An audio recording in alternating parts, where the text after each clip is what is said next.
Assalamualaikum warahmatullahi wabarakatuh. Jumpa lagi di Lentera Hitam. Tentunya masih bersama saya, Bobby, yang akan menceritakan kisah horor, kisah mistis pendakian gunung. Apa kabar teman-teman semua? Semoga kalian dalam keadaan sehat walafiat, panjang umur, bahagia selalu, sukses selalu, dan selalu dimudahkan segala urusannya. Dan buat teman-teman yang baru bergabung di channel ini, silahkan klik dulu tombol subscribe dan tombol loncengnya, agar kalian tidak ketinggalan cerita terbaru dari kami. Pada kesempatan kali ini, saya akan melanjutkan cerita yang sebelumnya. Cerita yang berjudul Gancet di Gunung Lawu. Buat teman-teman yang belum mendengarkan episode sebelumnya, alangkah baiknya kalian mendengarkan terlebih dahulu, agar mengerti alur ceritanya. Tidak usah lama-lama bagaimana kelanjutan kisah ini, kita langsung saja ke ceritanya.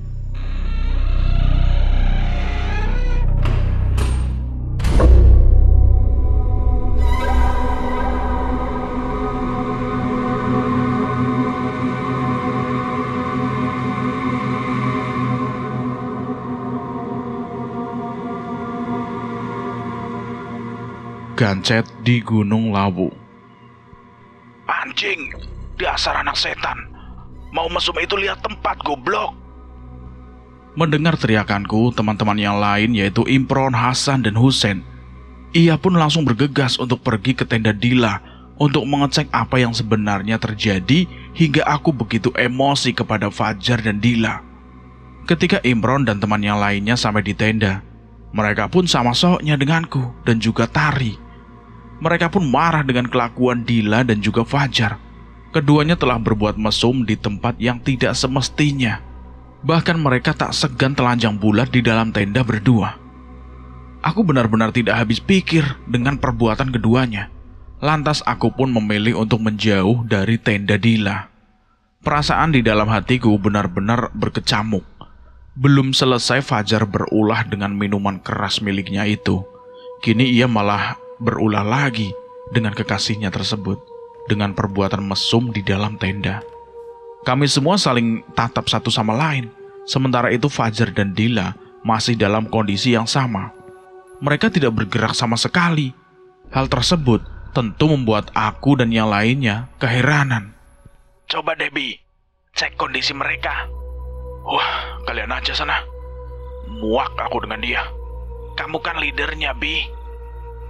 Dengan terpaksa, aku pun kembali mendekat ke tenda Dila untuk kembali mengecek kondisi keduanya. Ternyata Dila dan juga Fajar benar-benar gancet, seperti dugaanku sebelumnya. Aku pun langsung keluar tenda lagi dan tidak bisa berkata apapun lagi.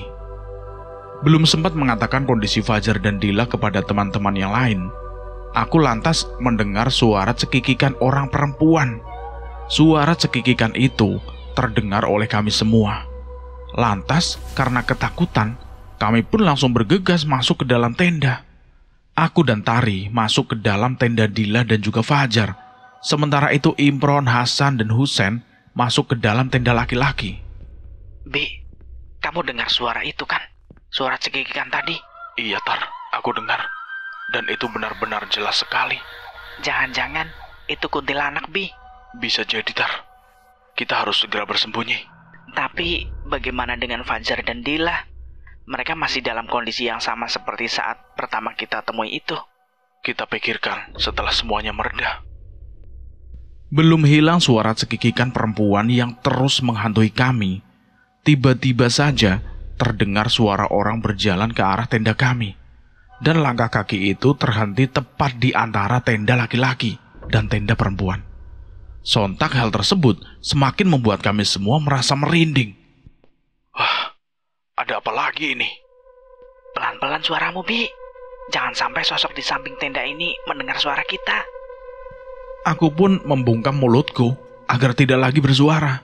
Sementara itu Fajar dan Dila semakin merintih kesakitan dan terus memohon kepada aku dan Tari agar mereka bisa segera dipisahkan. Namun tidak ada yang bisa aku dan Tari lakukan saat ini, selain suara cekikikan perempuan yang terus membayangi kami. Ada langkah kaki yang kami sendiri pun tidak tahu. Apakah itu langkah kaki manusia atau makhluk lain? Bi, tolong aku, Bi. Tolong lepaskan aku dari tubuh Dila, Bi. Kalian berdua tenang dulu, goblok. Aku dan Tari belum bisa berbuat banyak saat ini. Selain itu juga Imron dan yang lain gak ada di sini, ada di tenda sebelah. Aku dan Tari tidak cukup tenaga untuk melepaskan kalian berdua. Lagian ini semua salah kamu kan? Tak lama berselang, tiba-tiba saja hujan turun, membasahi tenda kami semua. Suasana dingin benar-benar kami rasakan di sini. Terlebih lagi, hari sudah semakin gelap. Namun anehnya, meski hujan turun, sosok bayangan di tengah-tengah tenda kami tidak kunjung hilang. Sosok yang kami tidak ketahui tersebut tidak beranjak sedikit pun dari tenda kami. Sontak hal tersebut semakin menambah perasaan takut dalam diri kami semua. Bukan hanya itu saja, suara cekikikan perempuan yang kami anggap adalah suara kuntilanak itu pun tidak kunjung reda. Justru suara cekikikan tersebut semakin nyaring terdengar di telinga kami. Bi, rasanya aku benar-benar ingin menyudahi pendakian ini, Bi. Terlalu banyak hal buruk dalam diri rombongan kita. Jadi tidak heran jika sekarang kita mendapatkan balasannya. Tapi aku gak ngelakuin kesalahan apapun, Bi. Kita yang terus menjaga sikap dan ucapan tentu akan senantiasa dijaga kok, Tar. Tenang, percaya saja. Percaya sama aku. Aku pun merasakan apa yang Tari rasakan. Terlebih lagi aku dan Tari di sini selalu menjaga sikap kami selama pendakian. Kami tidak pernah bergabung dengan pesta miras yang dilakukan oleh Fajar dan yang lainnya. Kami tidak berbuat hal bodoh seperti yang dilakukan Fajar dan Gila. Dan terlebih lagi, kami tidak pernah berucap kalimat kotor sedikit pun selama melakukan pendakian ini. Aku terus mencoba untuk memberikan pengertian kepada Tari. Selang beberapa menit kemudian, hujan pun akhirnya mulai mereda. Suara cekikikan perempuan tidak berwujud yang kami anggap sebagai suara kuntilanak itu perlahan mulai hilang entah kemana. Dari dalam tenda, aku mendengar Husen membuka pintu tenda. Mereka perlahan-lahan keluar dari tenda untuk memastikan kondisi. Mendengar perbincangan antara Husen dan teman-teman lainnya pun membuat aku dan Tari ikut serta keluar dari dalam tenda dengan perasaan was-was. Aku dan Tari bergegas untuk menghampiri Husen dan yang lainnya, sementara Fajar dan Dila masih berkutat di dalam tenda dengan posisi yang masih belum berubah sama sekali. Syukurlah kalian semua selamat. Gimana Fajar dan Dila? Masih sama. Sepertinya kita harus kompak buat lepasin paksa tubuh mereka agar tidak terus-menerus gancet seperti itu. Jika hanya aku dan Tari saja yang memisahkan keduanya, rasanya kami tidak mampulah melepaskan dia. Kita harus segera bebaskan mereka. Ya udah, kita coba pisahkan bersama-sama. Semoga kita berhasil memisahkan keduanya. Saat kami sedang beranjak menuju tenda tempat di mana Fajar dan Dila berada, tiba-tiba saja terdengar suara alunan gamelan yang terdengar begitu jelas. Suara cekikikan perempuan tak berwujud itu pun kembali kami dengar. Suasana malam itu benar-benar mencekam. Kami seperti sedang diombang-ambing oleh alam. Kalian dengarkan? Sekarang ada suara alunan gamelan. Rasanya tidak masuk akal lah. Jika di tengah malam seperti ini, saat ini pula, ada suara memainkan gamelan.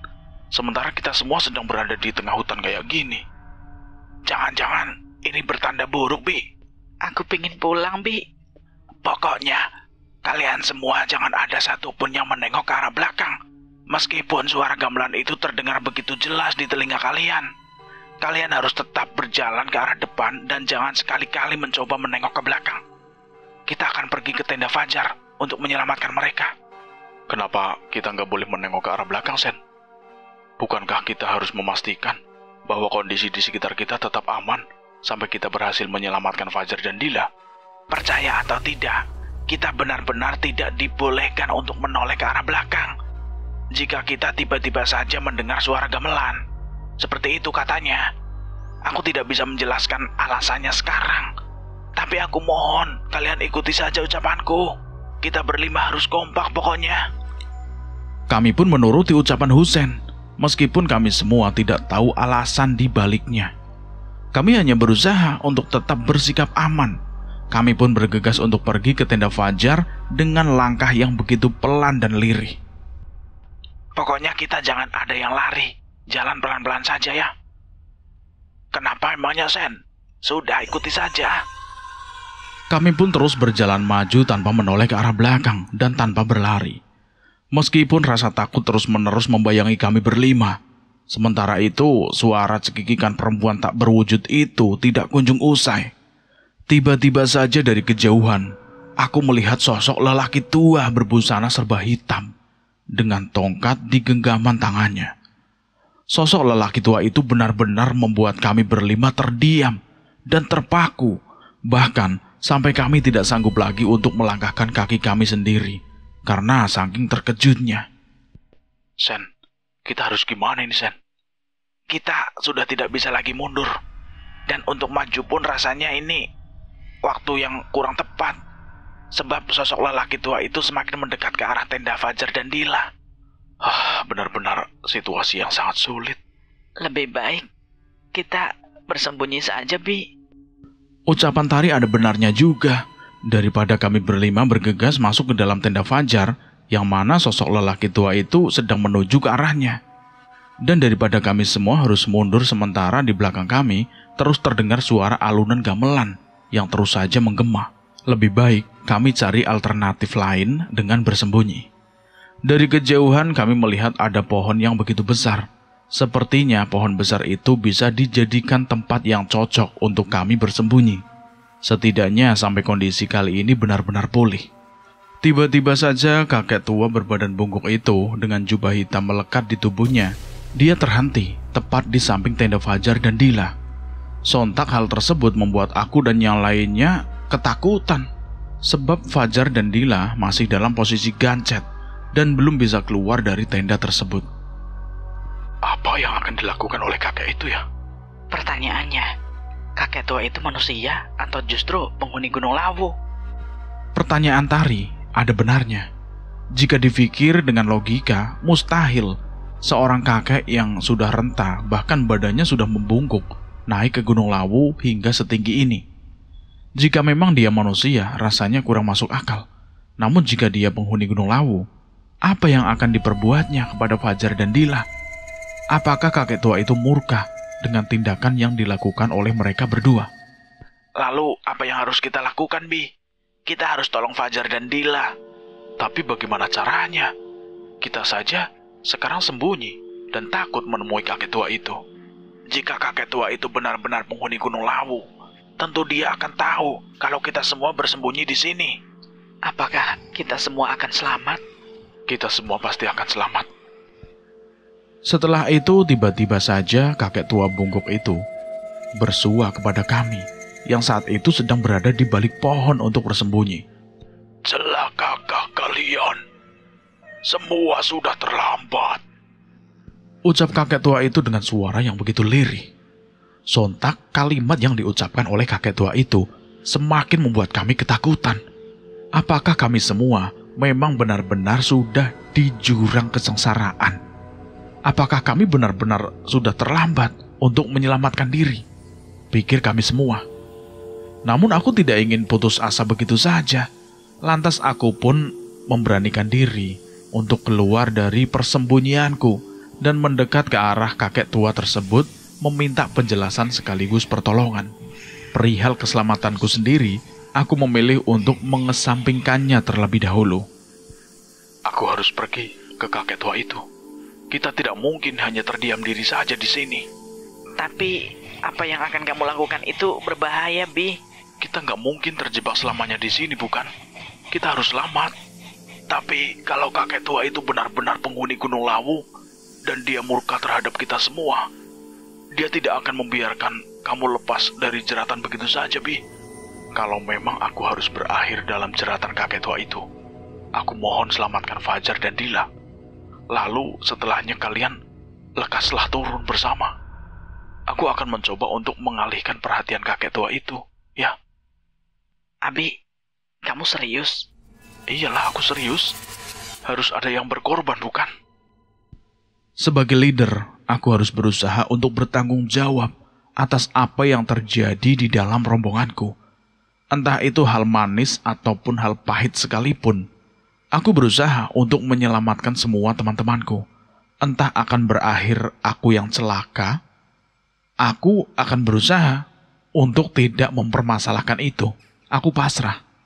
Aku pun keluar dari persembunyianku dan berusaha untuk menarik perhatian kakek tua itu. Kakek tua yang berdiri tepat di samping tenda Fajar dan Dila. Hei, kakek tua, saya ada di sini. Sontak, pandangan kakek tua itu kini tertuju kepadaku. Wajah kakek tua itu penuh dengan rasa amarah. Ia kemudian perlahan-lahan mendekat ke arahku. Sementara aku mencoba untuk mengarahkan semua teman-temanku untuk pergi ke arah tenda Fajar dan Dila untuk menyelamatkan mereka berdua.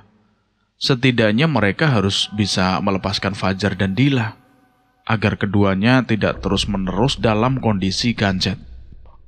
Kalian akan celaka. Kenapa kami akan celaka, kek? Kami tidak berbuat salah sedikit pun. Kalian telah mengotori tanah ini. Aku hanya bisa terdiam sesaat setelah mendengar apa yang diucapkan oleh sang kakek.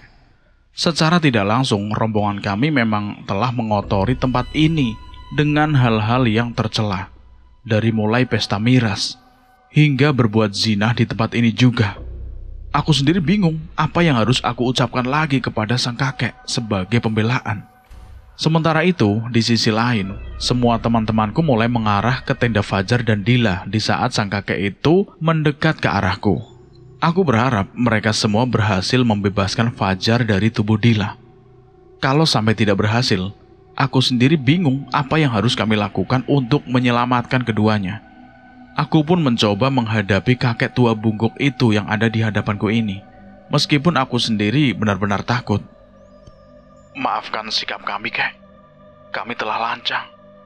Kalian telah mengotori tempat ini. Sudah sepantasnya kalian berserah. Biarkan kami turun dengan selamat, kek. Kami benar-benar memohon ampun. Berserahlah. Aku mencoba untuk mencerna maksud dari perkataan sang kakek tersebut. Aku yakin ada makna tersirat di baliknya. Tapi karena perasaanku sedang tidak karuan, aku tak kunjung mendapatkan jawaban. Aku mencoba melirik ke arah tenda Dila dan Fajar. Sepertinya teman-teman yang lain belum berhasil melepaskan keduanya, sebab mereka tidak kunjung keluar dari tenda dan menyelamatkan diri masing-masing. Tiba-tiba saja hujan kembali turun membasahi tempat di mana kami berpijak saat ini. Tak lama berselang, sang kakek itu semakin mendekat ke arahku. Dan anehnya, ia tidak melukai tubuhku sedikit pun. Ia malah menepuk pundakku, seolah-olah dia itu meyakinkanku bahwa aku mampu untuk melewati semua persoalan pelik ini yang ada di hadapanku. Setelahnya sang kakek pun berbalik arah. Tiba-tiba saja terdengar suara petir yang menyambar ke arah tenda Fajar dan Dila. Bersamaan dengan petir yang menyambar, sosok kakek tua yang semula berada di hadapanku itu hilang seketika. Sontak hal tersebut membuatku benar-benar terpaku dan tidak mampu berucap satu kalimat pun.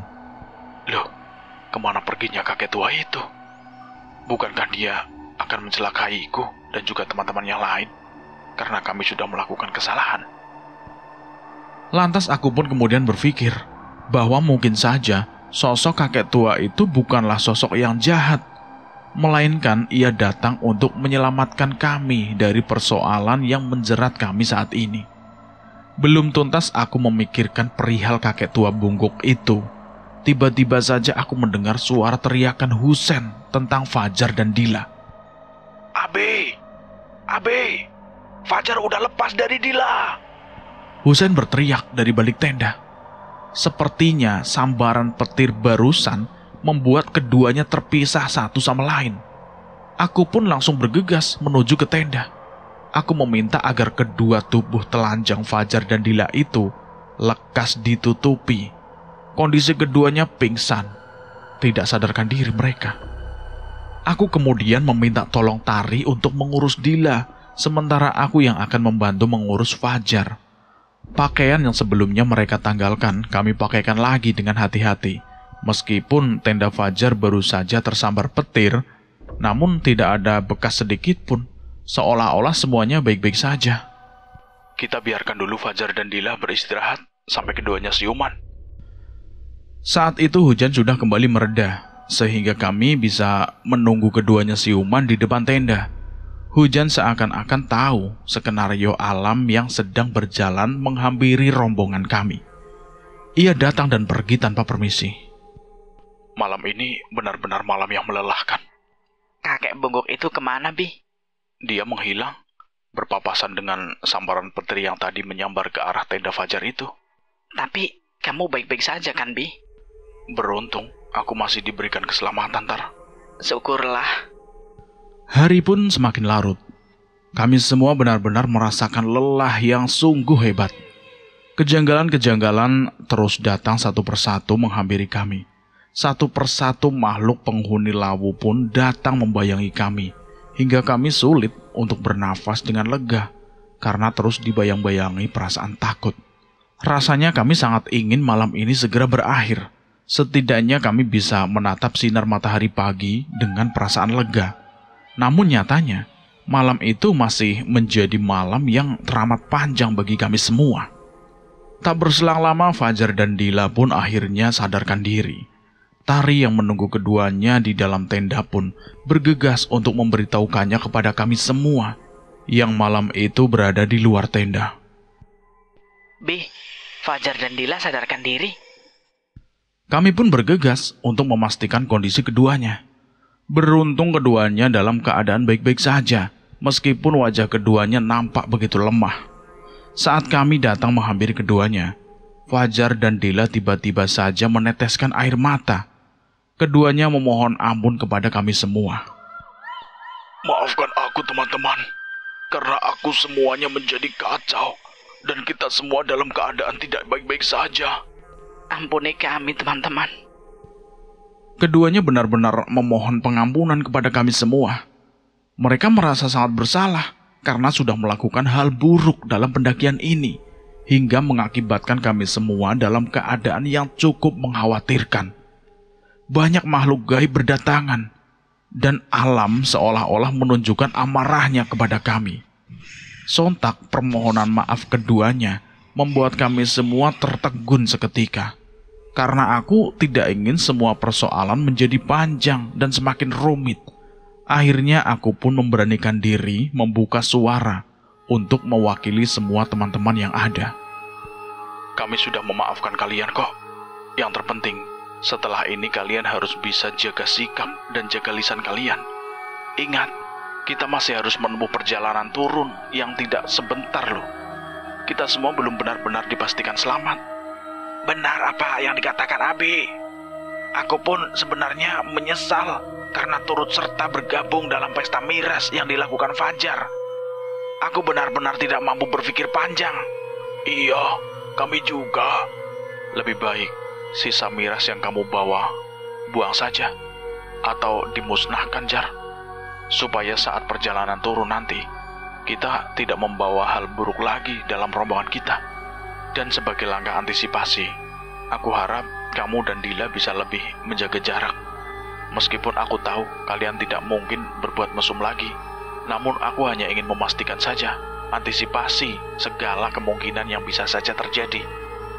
Fajar pun mengikuti apa yang aku ucapkan. Sisa botol miras yang hanya beberapa diambilnya dari tas miliknya. Setelah itu ia pun bergegas untuk memusnahkan minuman itu dan menguburnya dalam-dalam. Meskipun dari raut wajah Fajar terlihat dengan jelas kalau ia tidak begitu ikhlas merelakan minuman keras yang sudah dibelanya itu. Biarlah kesalahan fatal yang diperbuat keduanya menjadi pembelajaran berharga bagi kami semua, agar kami bisa lebih berhati-hati dalam bersikap selama pendakian ini. Terlebih lagi, perjalanan kami untuk sampai di base camp masih sangat jauh. Perasaanku menjadi jauh lebih lega dibandingkan dengan sebelumnya. Terlebih lagi setelah mendengar permohonan maaf yang secara langsung dilontarkan oleh Fajar dan juga Dila. Selain itu, beberapa teman lain pun mengakui kehilafan yang sempat mereka lakukan, yaitu berpesta minuman keras dalam pendakian ini. Setelah ini, lebih baik kita semua bergegas untuk pulang, supaya kita bisa sampai sebelum Fajar datang. Semoga semuanya berjalan sesuai dengan rencana kita ya. Tenda dan lainnya gimana, Bi? Kamu gimana sih? Ya kita kemasilah semuanya. Rasanya pendakian ini benar-benar melelahkan. Sabar, Tar, sabar. Sebentar lagi kita juga pulang kok. Maafin aku ya, Tari. Tari pun memeluk Dila dengan segera. Ia tidak ingin Dila pun ikut larut dalam kesedihannya. Sementara ia tahu Dila baru saja mengalami hal buruk. Meskipun hal buruk tersebut berasal dari ulahnya sendiri. Aku tidak bermaksud menambah kesedihan kamu, Dila. Aku hanya ingin mengutarakan rasa lelahku saja. Kalau saja aku dan Fajar tidak berbuat hal buruk, tentu kita semua sudah sampai di base camp dan kita semua bisa beristirahat dengan lega. Udah. Semua sudah terjadi. Jangan terus salahkan diri kamu, Dil. Kita akan sampai ke base camp dengan selamat, tanpa ada satu orang pun yang tertinggal. Aku cukup kagum dengan hati lapang yang ditunjukkan oleh Tari. Meskipun aku tahu betul ia begitu lelah, namun ia berusaha untuk tetap menjaga kondisi Dila agar tidak semakin drop. Sebab jika kondisi Dila semakin drop, maka perjalanan kami untuk turun dari Lawu akan kembali terhambat. Dan itu artinya kami akan semakin lama sampai di base camp pendakian Gunung Lawu. Aku dan teman-teman pun bergegas untuk membongkar tenda kami. Kami saling bekerja sama dengan baik agar bisa membongkar 2 tenda kami dalam waktu singkat. Tak lupa barang-barang pribadi milik kami pun kami kemas masing-masing. Sampah yang kami hasilkan pun tak luput untuk kami bawa turun. Kami tidak ingin melakukan kesalahan sekecil mungkin. Kondisi kaki Dila saat itu belum cukup pulih untuk bisa berjalan sendiri. Alhasil aku dan Tari pun saling bahu-membahu untuk memapahnya turun ke bawah. Aku tidak ingin melibatkan Fajar dalam hal ini. Aku cukup khawatir kejadian serupa terulang kembali. Sementara itu, tas bawaan milikku dan juga Tari kami titipkan kepada Hasan dan juga Husen. Sementara untuk tas milik Dila dititipkan kepada Imron. Kami benar-benar saling bahu-membahu dalam hal ini. Aku meminta Imron untuk berjalan di urutan paling depan, sekaligus untuk memberikan arahan kepada kami agar kami tidak salah dalam mengambil langkah. Sementara Hasan dan Husen berada di barisan paling akhir. Jalanan yang kami pijaki cukup licin dan terjal, sebab hujan belum lama turun dan membuat semua jalur pendakian menjadi sangat licin. Pelan-pelan saja, Im. Jalannya licin. Siap, Bi. Aku akan pilih jalur yang tidak begitu licin dan tidak begitu terjal. Iya, Im. Aku percaya deh sama kamu. Belum begitu jauh kami melangkah. Tiba-tiba saja kami mendengar suara cekikikan yang terdengar bersaut-sautan. Sontak, hal tersebut membuat kami semua merinding seketika. Namun Husen terus memberikan arahan kepada kami untuk tidak menoleh sedikit pun ke arah mana. Hal tersebut dilakukan untuk menjaga konsentrasi kami selama perjalanan ini. Jangan tengok ke arah manapun. Cukup tetap ke arah depan saja. Pertahankan konsentrasi kalian, teman-teman. Kami seakan-akan sedang berada di dalam dimensi lain, dimensi yang mengerikan. Tempat di mana hanya ada kami satu-satunya manusia, dan selebihnya makhluk-makhluk mengerikan yang ada. Keringat tidak berhenti mengucur dari pelipis kami semua. Suara cekikikan itu semakin jelas terdengar. Aku pun tidak sengaja mengalihkan pandanganku ke arah atas.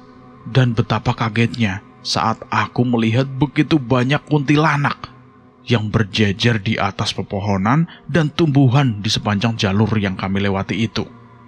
Sontak aku pun langsung beristighfar. Astagfirullahaladzim, ya Allah. Aku pun langsung melepaskan tanganku dari Dila, hingga tubuh Dila goyah seketika. Tari pun kaget mendengar teriakanku. Kenapa, Bi? Aku tidak ingin langsung memberitahukan apa yang aku lihat kepada Tari. Aku khawatir ia akan sok sama sepertiku. Namun di sisi lain, aku pun tidak sanggup untuk menutupinya seorang diri. Aku menghentikan langkahku hingga hal tersebut membuat teman-teman yang lainnya juga merasa aneh dengan sikapku. Kenapa, Bi? Enggak, bukan apa-apa. Kamu yakin, Bi? Aku hanya terdiam. Aku mencoba untuk menarik nafasku begitu dalam, begitu panjang. Aku tidak ingin terus larut dalam rasa takut. Aku berusaha untuk mengontrol perasaan takut yang ada di dalam diriku. Aku sudah ingatkan, jangan menoleh ke arah manapun. Lebih baik kita lanjutkan perjalanan kita. Kata Husen memecah obrolan di antara aku, Tari, dan Imron. Sepertinya Husen memang tahu apa yang aku lihat saat ini, dan Husen terus berusaha untuk mengalihkan fokus kami dari suara-suara cekikikan itu. Aku saja yang ceroboh, tidak mendengarkan ucapan Husen. Alhasil, rasa takut terus-menerus membayangiku saat ini. Aku pun memilih diam dan melanjutkan perjalanan turun. Sementara itu, Tari terus bertanya kepadaku tentang apa yang aku lihat. Karena kami saling beriringan, ia terus-menerus memaksaku untuk memberitahukan kepadanya tentang sosok di balik suara cekikikan yang terus-menerus terdengar semakin nyaring itu. Suara apa itu, Bi?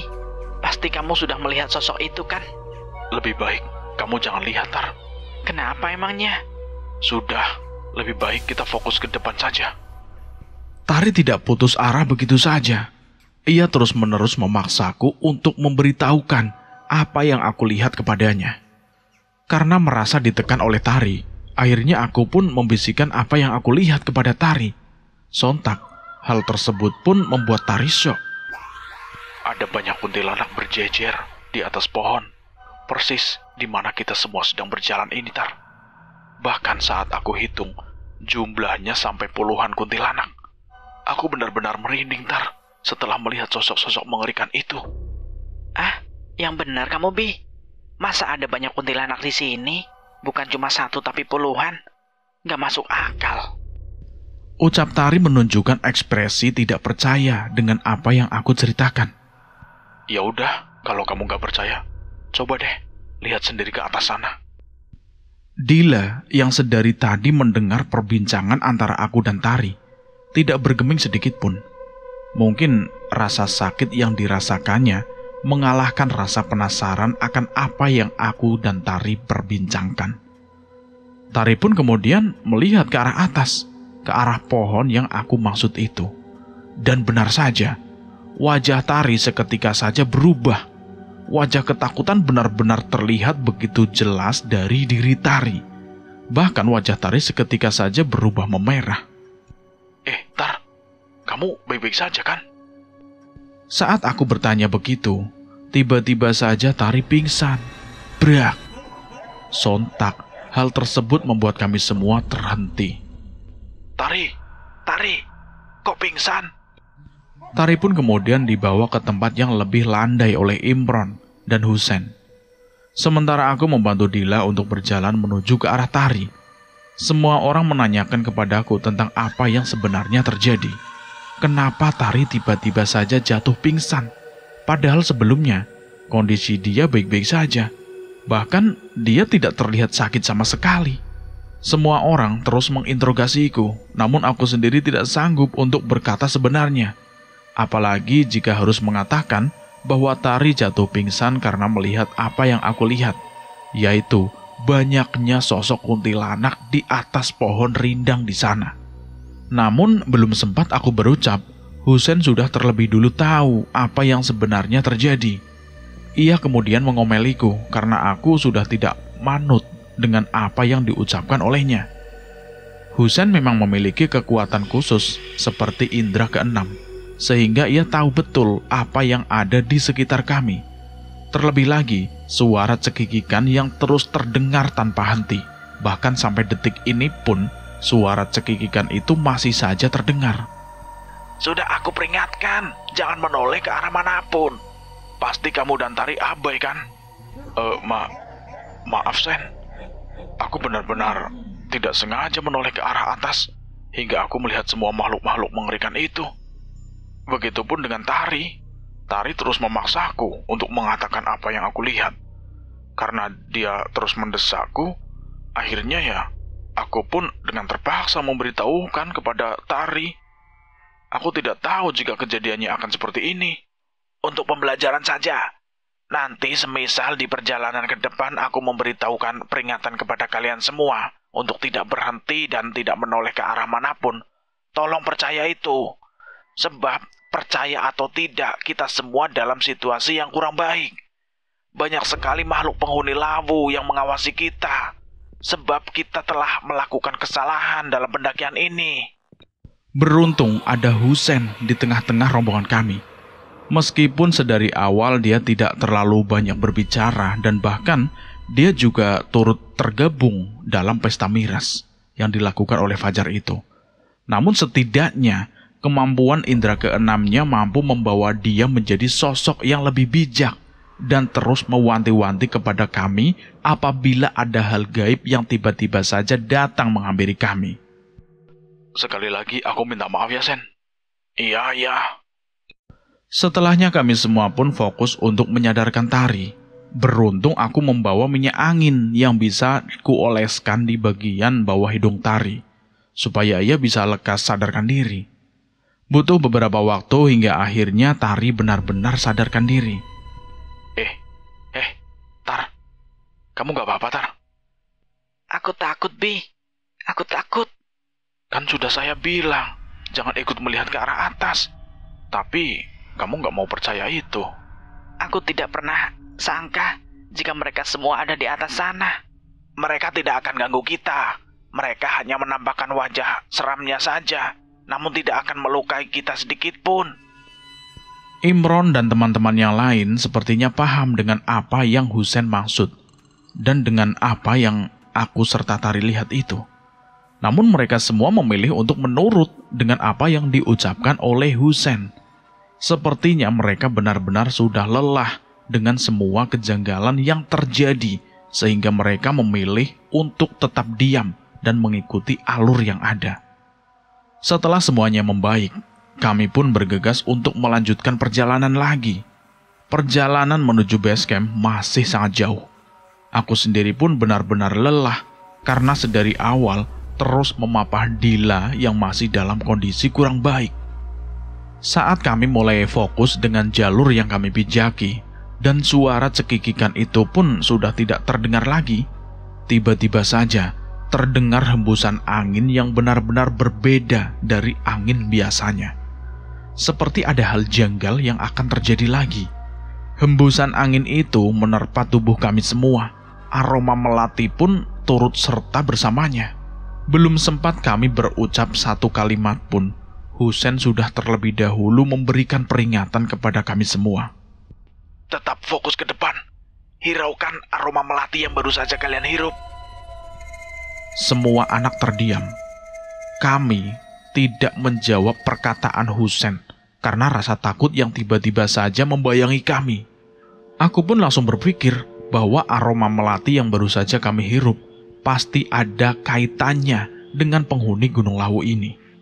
Tidak mungkin ada bunga melati di sekitar tempat kami berjalan saat ini. Teman-teman, baca surat apa saja yang kalian kuasai dan tetaplah fokus. Kami seolah-olah akan melewati sebuah dimensi yang mengerikan. Aku berharap itu hanya perasaanku saja dan semua pikiran buruk tentang hal yang akan terjadi ke depan tidak benar-benar terjadi. Suasana malam itu benar-benar sunyi. Kami pun membungkam mulut kami dan memelankan langkah kami agar tidak terdengar oleh siapapun. Namun naas, saat kami mulai fokus dengan kesunyian dan langkah kaki kami ini, tiba-tiba saja dari kejauhan terlihat sosok nenek tua yang terus memandang ke arah kami berjalan.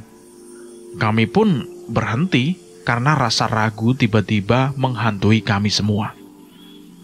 Jika kami tetap melangkah maju, maka kami akan semakin dekat dengan sosok nenek tua mengerikan itu. Namun jika kami memilih untuk melangkah mundur, maka kami tidak akan segera sampai di base camp. Kami benar-benar bingung dengan apa yang harus kami lakukan.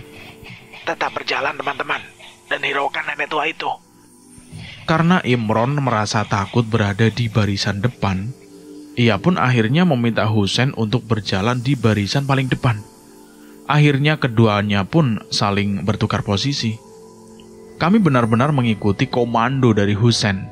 Meskipun dalam rombongan ini akulah leadernya, namun jika berkaitan dengan hal-hal gaib, aku pun tidak berani. Saat kami melewati nenek tua itu, tiba-tiba saja kami melihat sosok-sosok lain yang ada di belakang nenek tua itu. Ada ribuan makhluk mengerikan di belakang nenek tua itu yang membuat konsentrasi kami semua seketika buyar. Karena rasa takut, akhirnya kami semua pun berlari tanpa arah. Kami bertujuh saling berpencar. Husein sudah mengingatkan jika kami harus tetap fokus, namun rasa takut yang kami alami benar-benar menepis semua ucapan Husein. Kami merasa seperti dikejar-kejar oleh nenek tua itu beserta antek-anteknya tersebut. Karena hal tersebut, kami pun melupakan Dila yang sedang dalam kondisi kurang baik. Ketika kami semua sudah berlari cukup jauh, dan bayangan nenek tua beserta antek-anteknya yang menyeramkan itu telah tiada, aku hanya bisa melihat Husein di sebelahku, sementara teman-teman yang lain tidak ada. Aku yakin mereka semua pun terpencar ke arah yang tidak jelas. Entah ada yang tertinggal atau ada yang jalan terlebih dahulu. Waduh, Husein, ini gimana ini? Yang lain di mana? Tadi sudah aku peringatkan untuk tetap fokus, tapi kalian malah memilih untuk berlari tidak jelas untuk menghindari amukan makhluk-makhluk mengerikan itu. Mereka benar-benar mengerikan, Sen. Wajarlah jika kami semua ketakutan. Kita harus cari mereka semua sampai dapat. Kita harus tolong Dila terlebih dahulu, Sen. Aku yakin dia tidak jauh dari tempat awal kita berlari tadi. Iya, semoga dia baik-baik saja, Bi. Aku dan Husein pun kembali berbalik arah menuju tempat awal di mana kami semua berlari dan berpencar. Sepanjang perjalanan, aku pun memanggil satu persatu nama teman-temanku, berharap mereka semua mendengar teriakanku. Sudah beberapa langkah kami berjalan, namun kami tidak kunjung menjumpai siapapun. Aku pun sempat hampir putus asa, namun Husein terus mengingatkan kepadaku bahwa aku juga harus bisa bertanggung jawab atas persoalan ini. Terlebih lagi, aku adalah leader dari rombongan pendakian ini. Tepat di tepi jurang, aku melihat ada 3 pendaki yang terlihat tidak asing bagiku. Aku pun mengajak Husein untuk pergi ke arahnya. Sen, itu seperti mereka, Sen. Ayo kita ke sana. Aku dan Husein pun bergegas untuk menghampiri 3 pendaki yang saat itu terlihat tidak baik-baik saja. Benar saja, saat kami sampai di tepi jurang, ternyata 3 orang pendaki itu adalah bagian dari rombongan kami sendiri. Mereka adalah Imron, Hasan, dan juga Tari. Aku benar-benar merasa lega ketika berhasil berjumpa dengan mereka bertiga. Aku pun langsung memastikan kondisi ketiganya yang terlihat tidak baik-baik saja. Tubuh mereka benar-benar kotor, ransel yang mereka bawa pun tidak ada bersama mereka. Wajah mereka benar-benar lelah dan banyak luka yang ada di tubuh ketiganya. Duh, gimana ini? Kalian baik-baik saja toh? Mereka tidak menjawab pertanyaanku. Nafas mereka benar-benar terengah-engah. Aku lantas menanyakan keberadaan Fajar dan juga Dila yang kebetulan tidak bersama mereka bertiga saat itu. Fajar dan Dila kemana? Mereka nggak bareng sama kalian? Saat aku menanyakan perihal Dila dan Fajar, ketiganya justru menangis histeris, seolah-olah menunjukkan bahwa peristiwa buruk baru saja mereka alami. Sontak tangisan ketiganya membuat aku dan Husein kebingungan. Karena di antara mereka tidak ada satupun yang bersedia untuk buka suara. Sebenarnya apa yang terjadi dengan mereka? Kenapa kalian malah menangis? Dila dan Fajar baik-baik saja kan? Aku pun memaksa ketiganya untuk buka suara. Aku ingin mereka menceritakan apa yang sebenarnya terjadi. Hal buruk apa yang baru saja menimpa mereka, dan bagaimana dengan Dila dan juga Fajar? Apa mereka baik-baik saja? Apa mereka masih tertinggal di belakang? Atau justru mereka sudah jalan terlebih dahulu? Setelah aku mendesak ketiganya, akhirnya Imron pun bersedia untuk buka suara. Ia menceritakan bahwa hal buruk baru saja menimpa mereka berlima. Saat kami semua berhadapan langsung dengan nenek tua beserta antek-anteknya yang sangat menyeramkan, yang seolah-olah mengejar mereka semua. Mereka melakukan hal yang sama seperti yang aku dan Husen lakukan, yaitu berlari untuk melindungi diri. Namun saat aku dan Husen berlari ke arah depan, justru mereka semua berlari ke arah jurang. Mereka semua tidak tahu jika langkah yang mereka ambil adalah salah.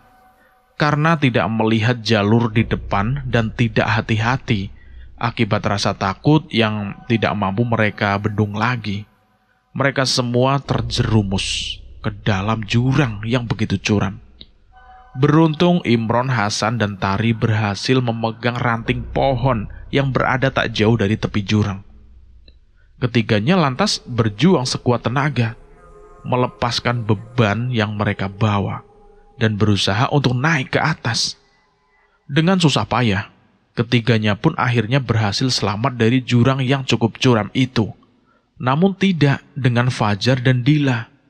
Keduanya terperosok ke dalam jurang bersamaan saat Fajar mencoba untuk menyelamatkan Dila. Mereka bertiga pun tidak tahu bagaimana nasib Dila dan juga Fajar.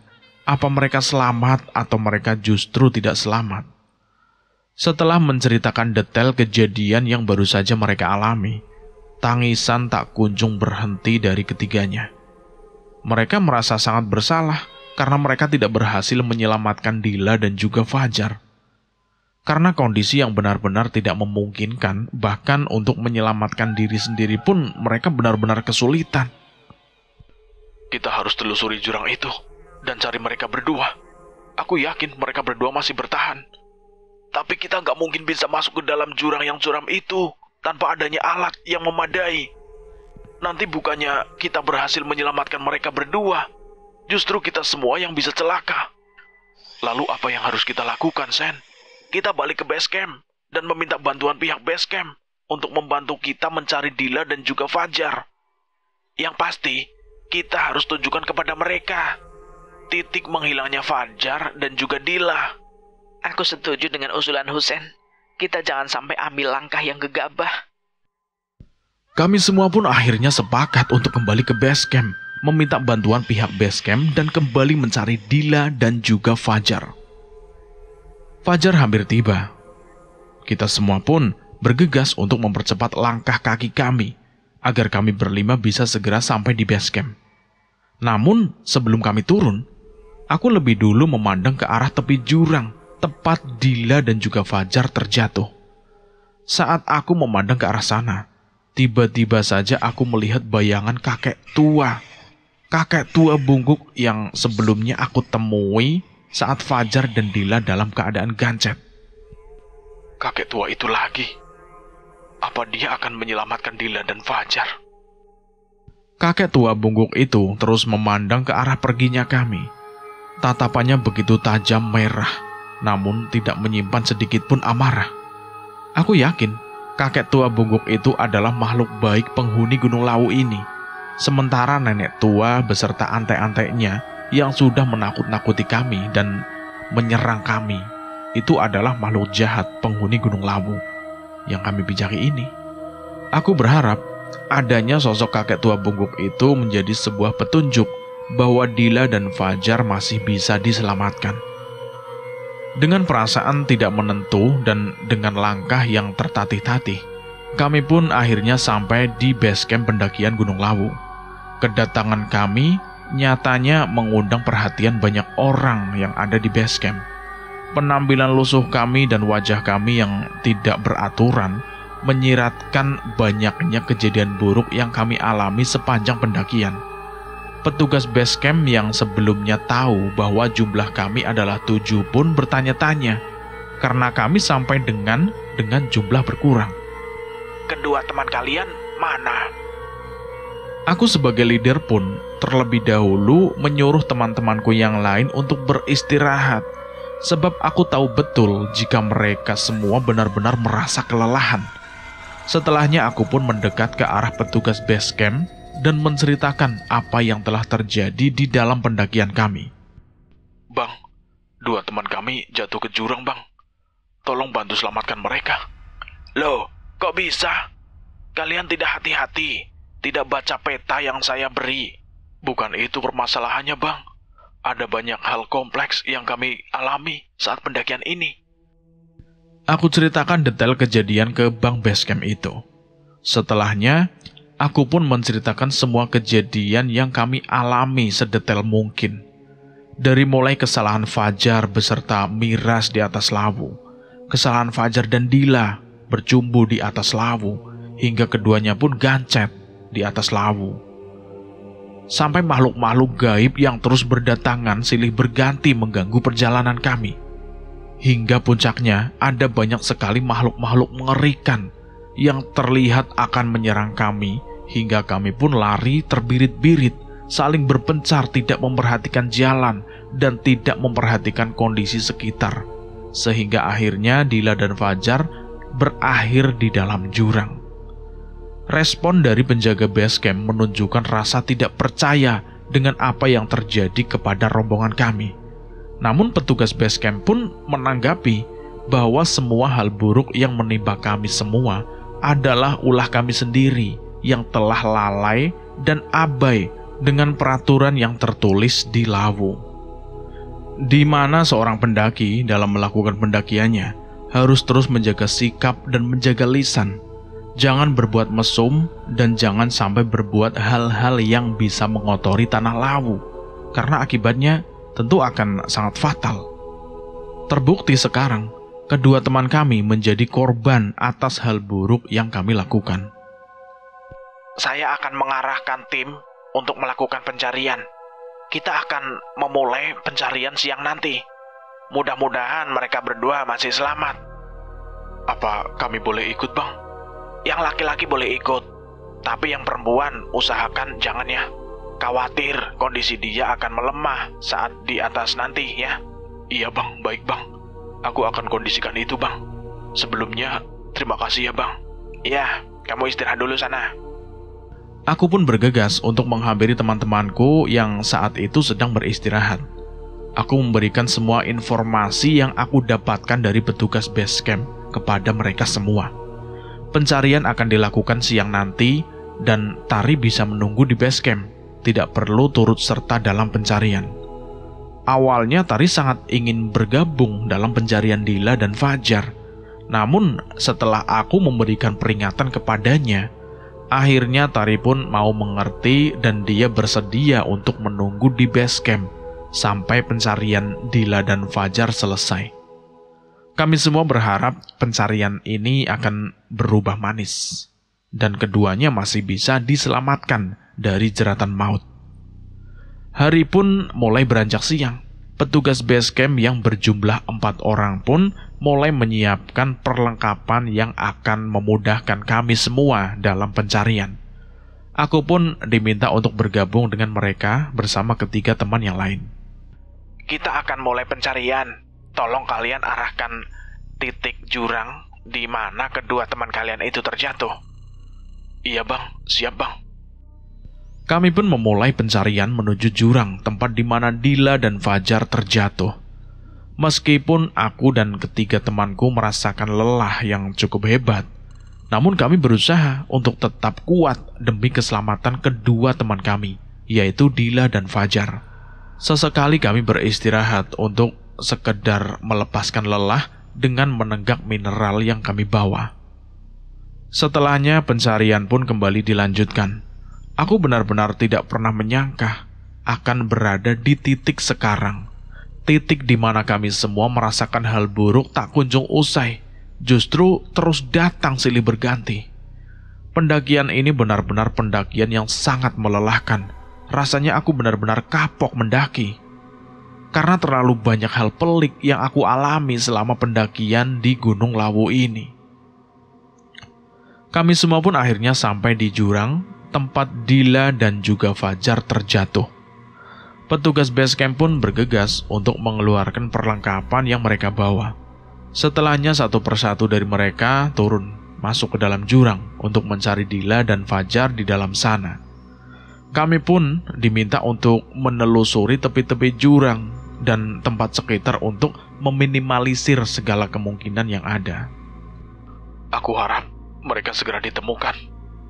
Yakin saja, Bi. Mereka pasti ketemu. Andai waktu bisa diputar kembali, Aku pasti akan berusaha dengan semaksimal mungkin menolong mereka berdua. Semuanya sudah terjadi. Iya, kita harus banyak-banyak berdoa supaya mereka selamat. Kami semua pun terus berjalan menyusuri tepi jurang untuk memantau kondisi jurang, sekaligus mencari petunjuk tentang keberadaan keduanya. Tak berselang lama, aku mendengar salah satu petugas berteriak memberikan tanda bahwa Dila dan Fajar berhasil ditemukan. Teman kalian di sini. Iya bang, tolong selamatkan mereka bang. Para petugas itu pun bergegas untuk mengangkat tubuh Dila dan juga Fajar ke permukaan. Sementara aku dan ketiga teman yang lain mencoba untuk menangkap mereka dari tepi jurang. Benar-benar proses evakuasi yang cukup dramatis. Setelah sampai di tepi jurang, aku bergegas untuk memastikan nadi kedua temanku itu. Nadi keduanya masih ada, meskipun sangat lemah. Tubuh keduanya benar-benar penuh dengan luka. Darah bahkan mengucur di mana-mana. Kita harus segera bawa mereka ke klinik terdekat. Mereka masih hidup. Kami semua merasa sangat lega, sebab keduanya ternyata masih dalam kondisi hidup. Kami pun bergegas untuk membawa Dila dan Fajar turun dengan tandu seadanya. Kami berjalan cepat agar kondisi keduanya tidak semakin memburuk. Sesampainya di base camp, kami lantas membawa keduanya ke klinik terdekat untuk segera dilakukan pemeriksaan. Sementara Tari, aku perintahkan untuk memberikan kabar kepada orang tua Dila dan juga Fajar, agar mereka bisa datang untuk melihat kondisi keduanya yang cukup mengkhawatirkan. Kondisi kedua pendaki ini cukup kritis. Mereka harus segera dibawa ke rumah sakit yang ada di kota untuk segera dilakukan tindakan. Kata dokter klinik kecil itu tidak jauh dari base camp. Kami pun akhirnya membawa Dila dan Fajar ke rumah sakit yang ada di kota dengan bantuan ambulan yang ada di klinik itu. Perasaan haru benar-benar berkecamuk di dalam diri kami berlima. Kami tidak pernah sangka jika kondisi Dila dan Fajar akan seburuk ini. Wajar saja, keduanya jatuh ke dalam jurang yang cukup curam, sehingga pasti sangat banyak luka yang bersarang di tubuh keduanya, terlebih Dila yang sebelumnya sedang mengalami cedera di bagian kakinya. Sesampainya di rumah sakit, dokter juga langsung bergegas untuk memeriksa keduanya. Kondisi keduanya benar-benar memprihatinkan menurut dokter jaga. Keduanya harus dirawat secara intensif di rumah sakit dan diperlukan persetujuan dari wali keduanya. Tak berselang lama, orang tua Dila dan Fajar pun datang. Mereka langsung menyetujui adanya perawatan intensif untuk anak-anaknya tersebut. Orang tua keduanya lantas menginterogasi kami satu persatu untuk menanyakan apa yang sebenarnya terjadi pada pendakian di Gunung Lawu itu. Aku pun menceritakan semua detail kejadian kepada orang tua keduanya. Mereka terlihat begitu syok.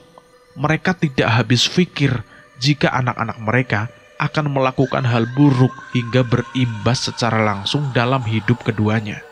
Aku dan keempat temanku yang lain pun berpamitan untuk kembali ke rumah terlebih dahulu.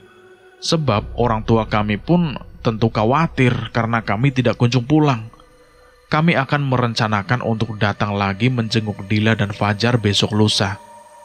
Kedua orang tua Fajar dan Dila pun berterima kasih karena kami semua telah berusaha sebaik mungkin untuk menolong anak-anak mereka. Semenjak saat itu, kondisi Fajar dan Dila semakin menurun. Keduanya dirawat di ruang ICU karena mengalami koma. Kini hampir 1 bulan penuh mereka mengalami koma dan tidak kunjung sadarkan diri. Banyak pembelajaran yang kami dapatkan dari peristiwa naas yang kami bertuju alami selama pendakian di Gunung Lawu. Sangat penting menjaga lisan dan sikap saat pendakian, sebab jika salah satu dilanggar, maka hal buruk pun akan datang dan balasan akan perbuatan buruk itu yang dilakukan sendiri akan diperoleh secara setimpal. Maka dari itu, jaga sikap dan jaga lisan saat mendaki gunung, agar selamat sampai pulang nanti. Salam lestari. Cerita ini selesai sampai di sini. Dan bagaimana menurut kalian tentang cerita ini? Silahkan tulis di kolom komentar. Terima kasih buat teman-teman yang sudah setia mendengarkan cerita ini sampai habis. Semoga kalian dalam keadaan sehat selalu, panjang umur, bahagia selalu, sukses selalu, dan selalu dimudahkan segala urusannya. Dan terima kasih juga buat penulis yang sudah mengizinkan kami untuk menceritakan kisah ini. Dan buat teman-teman yang belum mendengarkan episode sebelumnya, silahkan mendengarkan terlebih dahulu agar mengerti alur ceritanya. Dan buat teman-teman yang baru bergabung di channel ini, silahkan dukung kami dengan cara klik tombol subscribe dan tombol loncengnya, agar kalian tidak ketinggalan cerita menarik lainnya dari channel ini. Dan saya mohon maaf jika ada kesalahan kata, saya pamit undur diri. Akhir kata, wassalamualaikum warahmatullahi wabarakatuh. Salam lestari.